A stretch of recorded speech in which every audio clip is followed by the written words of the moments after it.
Hey guys, Salty Ethan here. Welcome back to another video. Today we're going to be going over the end of Season 8 Misfortune Guide, and it will also probably be the guide that you guys want to look at transitioning over to Season 9. So Season 9 is only going to change the new rank system and some minor parts of rune pages. There's not going to be much that's changed on Misfortune besides Dark Harvest nerfs in the future, but Misfortune is still played the same way. Your one-shot ADC or your Tankbuster ADC, it doesn't matter, but this guide is going to cover everything you guys need to know on how to play Misfortune. So anyways guys, let's get started. If you're new to the channel, don't forget to subscribe and like the video if you enjoy. So on to her runes. She's got 3 different play styles. She's got one-shot build, Tankbuster, or lane poke. And I like to categorize it this way against enemy team comps or the team comp I have.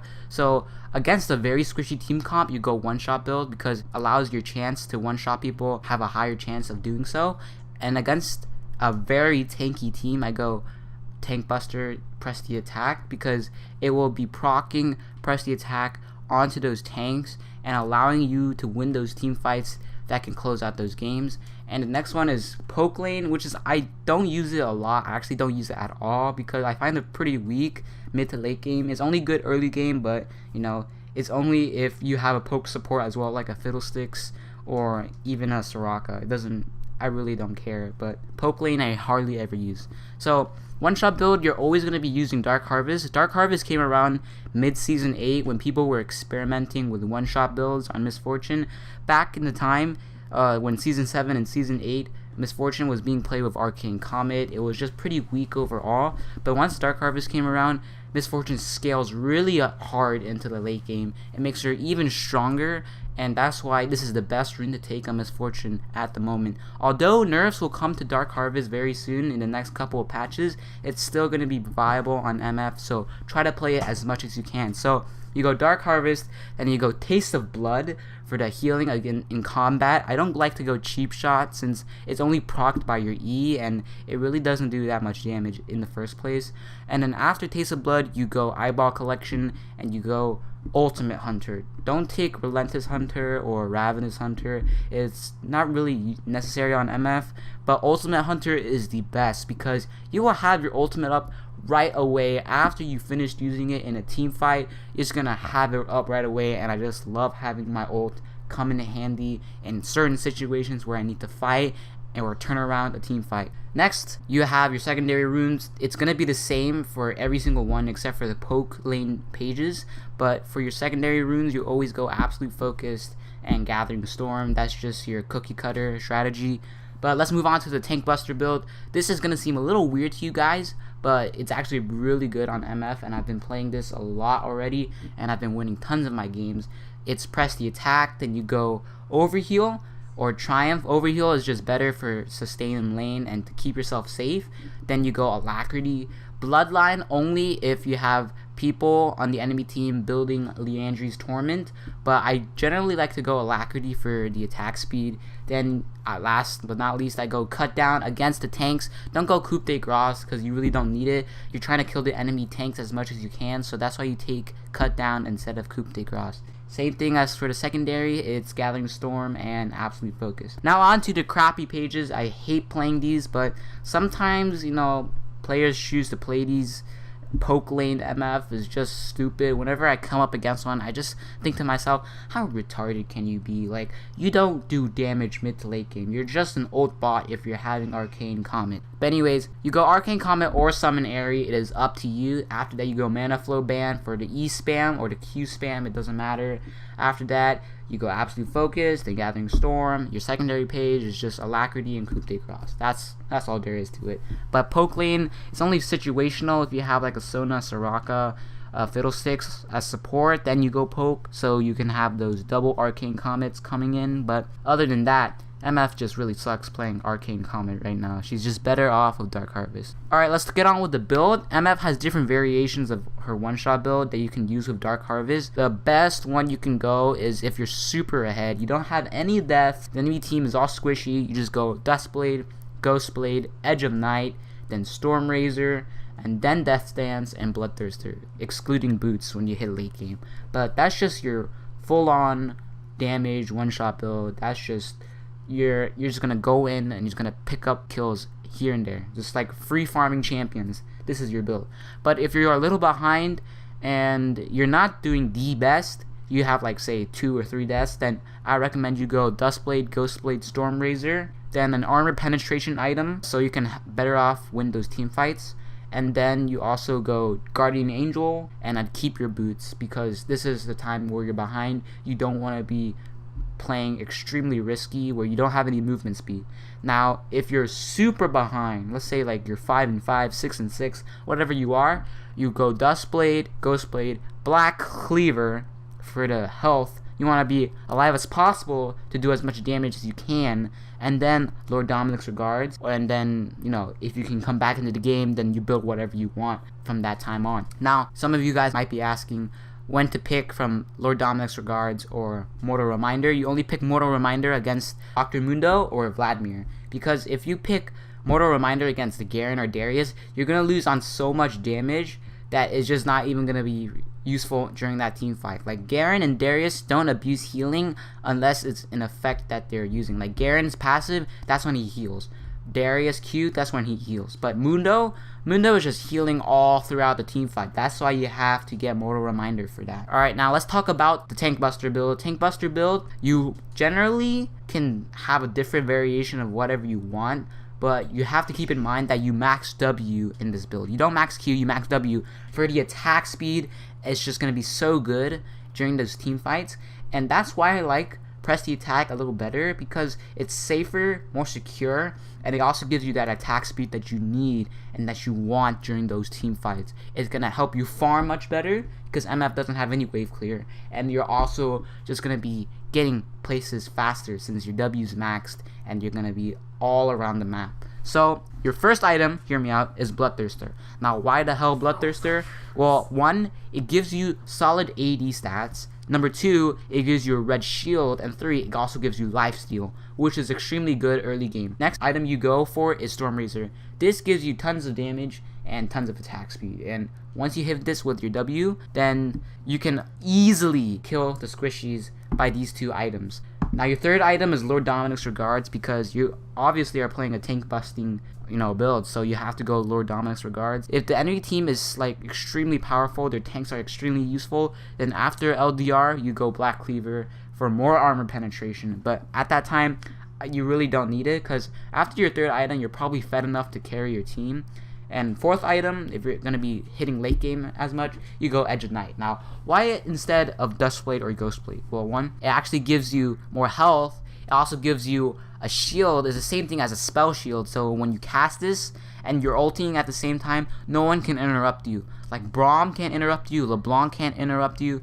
No one can stop your ulti during this time. You're stacking shields with your Bloodthirster as well. This is like my genius build that I came up with, and it's been working every single time. After Edge of Night, you always go safe. You always go Guardian Angel. You know, you don't go for like those one-shot items. You really don't need it. You're just trying to stay alive to do as much damage as possible. At this time, you should probably already close out the game. If not, then you're probably putting yourself at a risk. Since late game, everyone will have items, so you want to try and close out the games as soon as possible when you're playing ADCs in general. Now let's talk about playstyle for MF. So early game MF is a lane bully. She wins every single ADC matchup, excluding supports being in there. So what I mean by that is MF during the laning phase, if you put her and an enemy ADC just as a solo lane, MF will stomp on every single one. Even Draven, even Kai'Sa, not a problem, because she has minions and she can bounce it off those minions to do excess amount of damage. But if you have supports, let's say a Morgana, let's say Braum, let's say Blitzcrank, those kinds of people are gonna ruin your life. You're gonna get rooted, you're gonna get CC'd, the ADCs are gonna stack damage on you, and you're probably gonna be f***ing yourself over on just how much damage that is. So it really comes down to playing your lane correctly. So what's MF's job? She's a poke lane. You want to be poking people with your Qs as much as you can. You're not trying to all in. You're not trying to trade. MF doesn't have a real range advantage like Ashe or Caitlyn or Jhin, so she loses during trading stance and trades. But MF, however, excels in poke when she lands Q, and if you're going Arcane Comet, you hit your E. That's the only thing. Besides that, MF is just strongest with her Qs. And here's another tip for you. Early game, you want to maximize how many Qs you can get and how much damage you can get off. What I mean by that is, if you see an open opportunity to hit a Q, just hit it. Just hit the Q. Like some MF mains, they understand that if you kill a minion with the first part of your Q and it bounces off to another minion, it can do 200% crit, but some MF mains don't know that. So if you get a minion low into auto attack range, your Q is basically an empowered auto attack. It's just a chunkier bullet. But basically, if you hit your Q off that auto attack range minion, that minion's gonna die. If you can hit it, and if it bounces off and hits the enemy champion, you're gonna notice that its damage is amplified significantly. Like it does 100% crit on normal Q bounces, but 200% killing a minion and bouncing it onto an enemy champion. That's the significance of MF's Q, and that's why she's such a good lane bully, because Q is a more reliable poke than Caitlyn's Q. That's how much it is better off. The more Qs you land in lane, the higher chance you're gonna win that lane, because you're gonna force the enemy ADCs to recall. If they're cocky enough, they're gonna stay, and the second or third time you hit your Q on them, they're probably gonna drop dead and say what the in all chat. It is literally that powerful. Once you get serrated Dirk, if you're going one-shot build, you can do half of their HP with one of those Qs. It's disgusting. Hopefully Riot doesn't nerf it too hard, but it's just really, really good. Use that as much as you can in the laning phase. You want to also be using your Ws when you're trying to go for an all-in when your jungler comes. Don't go for all-in unless you know that enemy laners have already used their CC and you know that you can win in a certain way. Let's say you have a health advantage. Let's say that your jungler is around. Let's say you have vision so that their jungler can't come gank you in the middle of a fight. That's when you go in for an all-in, and that's when you use W for the attack speed steroid. Now, as your E, don't use it unless you're using Arcane Comet. Use it only to set up ganks for your jungler, because E slows them. E will always suck up your mana so hard. That's what she said. Unless you're using Arcane Comet, you don't want to use E in lane. It just ruins the amount of mana you have in your mana bar. So don't use E, only use Q, only use W. Now as for your ulti, you can use it in lane. You don't have to save it for your pentakill team fight. Use it in lane when your enemy support messes up, they miss position, or your support lands CC. Like a Sona ulti, your ulti, 2 double kills for you right there. If you're going Dark Harvest. Nami ulti and your ulti, 3 double kills right there. So you want to only ulti in lane when you have some reliable CC that has been landed on the enemy champions. That's why I always like to go Taric and MF, because once he lands a stun, it's probably a guaranteed 2-man stun or 1-man stun, and I can ulti immediately. They will drop dead right there. Just Q, ulti, boom, they're gone. So that's how you should play MF in lane, and try to close out your lane so you can hit mid game where you're impacting more and more team fights.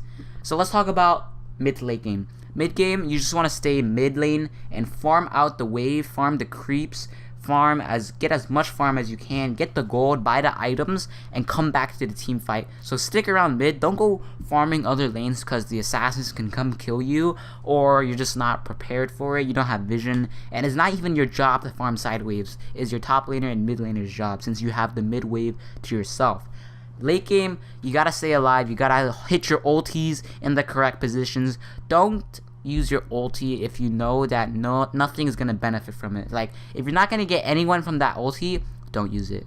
Just save it for a good time. If the enemy team is just running in a straight line after a very low HP Janna or anyone that's extremely low HP, just literally stop right there, ulti in their faces, and boom, the enemy team drops dead. You should either get a quadra or a pentakill, I don't know, triple kill, it doesn't matter. It's very simple. You have to save your ulti in good chances. Don't waste it just to zone them. Like, if you do zoning ulti, then you must have 5 stacks of Ultimate Hunter. But besides that, don't use your ulti unless you know you can get something out of it. If you have a guaranteed stun on someone, then you can use your ulti, because you know that person's going to be dead. People standing in your ulti range, boom, they're gone. That's all you have to do. Now, the last thing I need to add in this video is MF is different from the enemy ADCs. She's a lane bully, right? She is also extremely strong when it comes to one-shots. But here's the thing. Other ADCs have consistent damage. MF's damage falls off when she hits her first love tap. You will have noticed that when you're trying to do your one-shot build, that once you hit the first auto, boom, there it goes. There's a health bar, but once you keep autoing him, it's like it's gonna take forever, ever and ever and ever, longer than you actually expect. So you have to keep that in mind when you're playing MF.